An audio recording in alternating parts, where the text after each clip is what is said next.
I'm Dr. Orion Taraban, and this is PsycHack's Better Living Through Psychology. And the topic of today's short talk is A Horse in the Rain. This is something of an enigmatic title, so I'm going to explain where it comes from at the top of the episode. For a few years, I had a gig as a professor in a graduate psychology department, and I taught a class called Cognitive and Affective Bases of Behavior, which is basically an exploration of why people do the things they do based on what they think and how they feel. A very important class, especially for clinicians, and definitely my favorite subject. And over the course of the semester, we examined all the different emotions that people are subject to experiencing, how they are created, and more to the point, how to dismantle them. After all, if you deeply understand how emotions are created, then you will also understand how to uncreate them, which means that you don't really ever have to experience an emotion that you would prefer not to experience. And who wouldn't want to know how to do that? It's a powerful suite of skills to avoid unnecessary suffering. And I remember one semester, on the last day of class, a student asked me a question. He said, "Dr. Taraban, we've spent the last 3 months talking about emotions and all the various ways to reduce the unnecessary suffering associated with them. But what if you can't get away from it?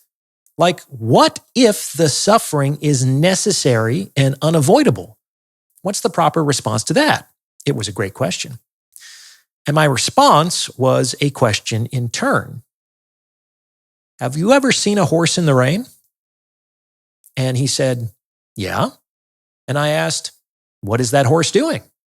And he said, nothing. And I said, exactly. The proper response to unavoidable human suffering is to do nothing, to act like a horse in the rain.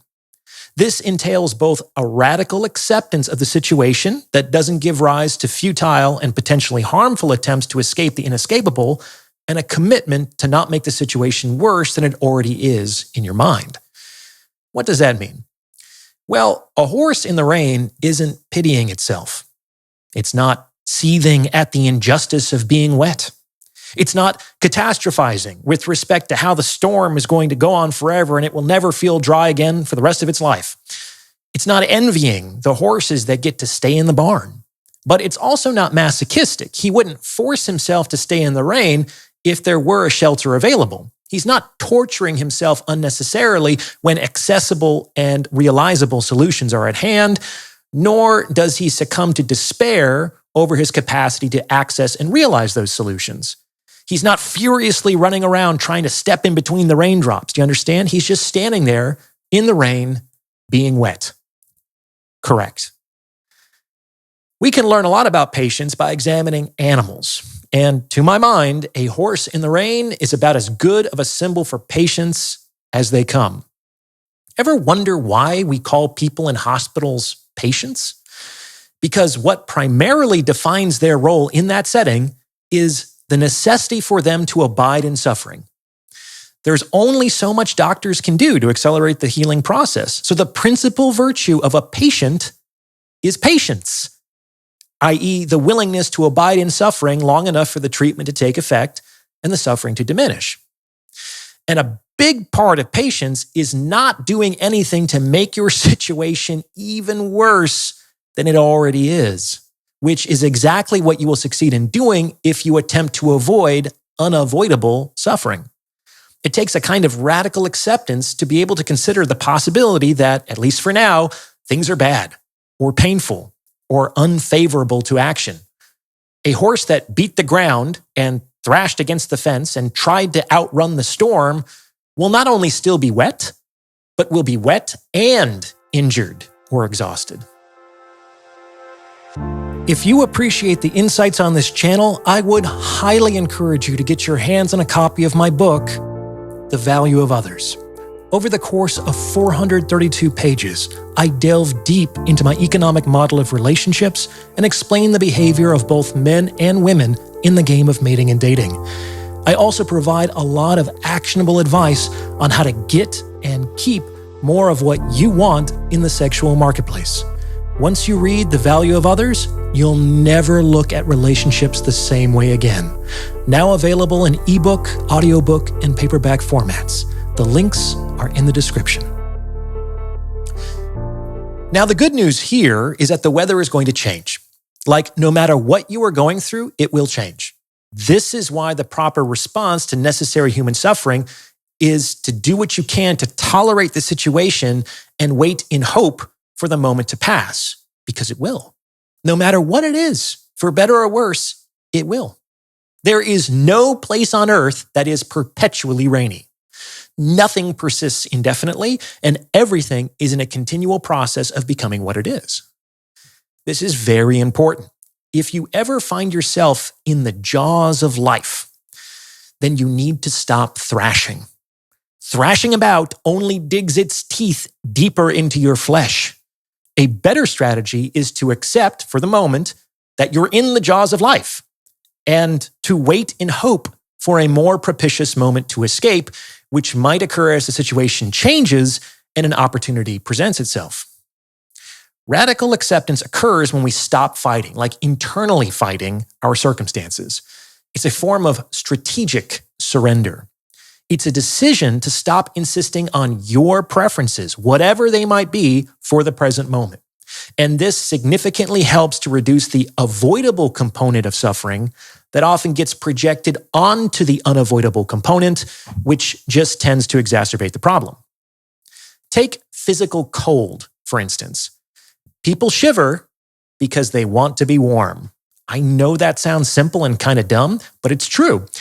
On the other hand, if you can breathe in the cold and embrace it and let it seep inside of you and accept the fact that you are going to feel cold, then you often will stop shivering. In the majority of cases, shivering is more of a psychological response than an involuntary biological reflex. This is because most of the time when people shiver, they're not actually in danger of freezing. Like, their lives are not at stake, so they're not shivering to stay alive. They're shivering because they prefer to be warm and are therefore in conflict with the present moment. If for whatever reason warmth is not possible in that situation, then surrendering the preference for warmth is adaptive and will allow you to suffer less than you otherwise would. And once you master this, you can take it to the next level by choosing to be cold or choosing whatever present conditions you are dealing with. This will cause your attitude to radically shift in relation to the present moment and will forestall a good deal of the judgments that are actually responsible for our suffering, are entirely avoidable, and are too often conflated with the unavoidable circumstances of the present moment. Choosing the present moment often allows you to pass through the difficult experience more quickly. This is a lesson we can learn from the American bison, who will instinctively walk into a blizzard. This is because storms move quickly. If the bison were to turn around and try to outrun the storm, they would just be overtaken by the blizzard, and this would mean that the bison would actually spend more time in the storm overall. On the other hand, by walking into the blizzard, bison decrease the total amount of time in the storm, as it will pass over them more quickly as a result. Pretty smart, huh? It's a wonderful image of reliance and perfectly illustrates how our attempts to escape suffering can often endanger us even further. So that's what I have for you today. Be a horse in the rain. Radically accept your situation.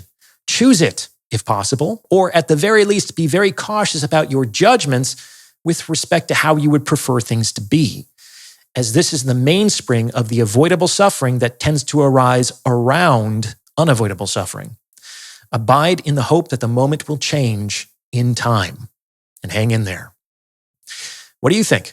Does this fit with your own experience? Let me know in the comments below. And please send this episode to someone who you think might benefit from its message, because it's word of mouth referrals like this that really help to make the channel grow. And anyone looking to join my free weekly newsletter or book a paid consultation can do so on my website. The links to everything are below in the description. As always, I appreciate your support, and thank you for listening.